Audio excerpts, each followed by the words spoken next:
Assalamualaikum kawan-kawan. Hari ini saya mau ngesol sepatu ya, dikarenakan sepatu saya jebol ya. Sebelum saya ngesol sepatu, ini jarum solnya saya amplas dulu ya, menggunakan amplas batu atau asahan batu ya. Jarum sol ini saya bikin dari obeng bekas. Kawan-kawan bisa lihat cara bagaimana saya membuat jarum sol menggunakan obeng bekas pada link yang saya tampilkan pada deskripsi.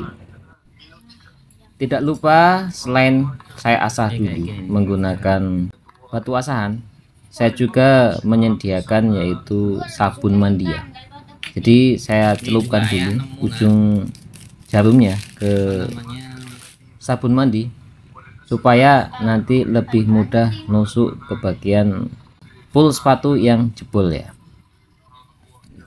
Supaya penggunaan benang sol ini pas, tidak kependekan atau tidak kepanjangan sehingga menjadi mubazir, maka berdasarkan pengalaman saya ketika ngasol itu panjangnya adalah 3 kali lingkaran full sepatu. Nah, dari ujung sini kita arahkan ke belakang, ke depan, kita putar lagi sebanyak 3 kali kawan-kawan. Pas 3 kali itu pas banget panjangnya, jadi tidak kebanyakan atau tidak kekurangan, sehingga sangat efisien sekali kawan-kawan dalam penggunaan benang sol. Berdasarkan pengalaman saya juga, ngesol sepatu itu sulit bagian ujung kawan-kawan, bagian ujung depan, yaitu sekitar jari kaki, baik itu kelingking maupun jempol kawan-kawan. Ini cara ngesolnya ini butuh kesabaran dan ketelitian kawan-kawan. Dan alangkah baiknya ketika mengawali ngesol ini jangan langsung ke bagian yang jebol kawan-kawan, yaitu di bagian sisi sebelah dalam atau sisi sebelah luar kawan-kawan. Dikarenakan nanti ketika benang solnya itu mau habis dan pengasolannya itu selesai, itu kalau mulainya dari ujung depan, maka nanti selesainya pun dari ujung depan. Dan ketika sampai di ujung depan, nanti waktu mau nali, mau finishing itu kesulitan. Jadi berdasarkan pengalaman saya ketika melakukan pengawalan pengasolan itu dimulai dari bagian samping kanan atau samping kiri ya, bagian luar atau bagian dalam, jangan bagian depan dulu, karena nanti finishingnya susah kawan-kawan. Hal ini saya sadari ketika akhir dari ngesol dari sepatu ini.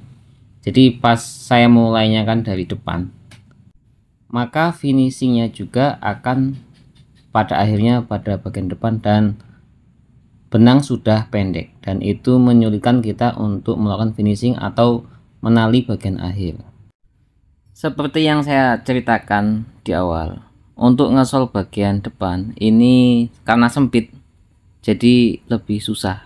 Karena susah maka dibutuhkan kesabaran dan juga kehati-hatian, dikarenakan jangan sampai jari kita yaitu tangan kiri itu nanti kecubles oleh jarum yang kita tusukkan ya. Jadi utamakan keselamatan dan kehati-hatian. Lama dikit nggak apa-apa, nanti kawan-kawan bisa ngebut saat ngesol bagian sisi kanan, sisi kiri, dan belakang itu bisa ngebut. Untuk bagian depan ini mau nggak mau kita harus pelan dan harus hati-hati, dikarenakan sulit memasukkan jari tangan kita ke dalam sepatu ya. Maka nggak apa-apa, pelan-pelan saja, yang penting jari kita tidak kecubles ya. Jarak ideal dari penjaruman itu setidaknya 1 cm kawan-kawan. Upayakan jaraknya itu sama, dari jarum satu ke jarum yang lain itu sama, kecuali nanti kalau kita ketemu sama lekukan, maka yang biasanya kita dengan jarak 1 cm maka kita perpendek menjadi setengah cm. Kita sesuaikan dengan lekukan di depannya. Supaya pengasolannya itu lancar, alas sepatu bagian dalam ini kita lepas kawan-kawan. Kalau nggak kita lepas akan mengganggu. Juga tali yang nempel ini sebaiknya kita lepas semuanya dulu karena mempengaruhi kecepatan dan kerja kita saat kita ngasol kawan-kawan. Enggak, kalau jasnya asli Texas. Oh iya. Setelah talinya kita lepas dan juga pull atau alas sepatu bagian dalam itu lepas, kita lanjutkan pengasolannya. Dikarenakan bagian depan itu sempit, maka pengasolannya itu pelan-pelan. Hati-hati jangan sampai jari kita nyubles jari kiri kita ya. Jadi utamakan keselamatan.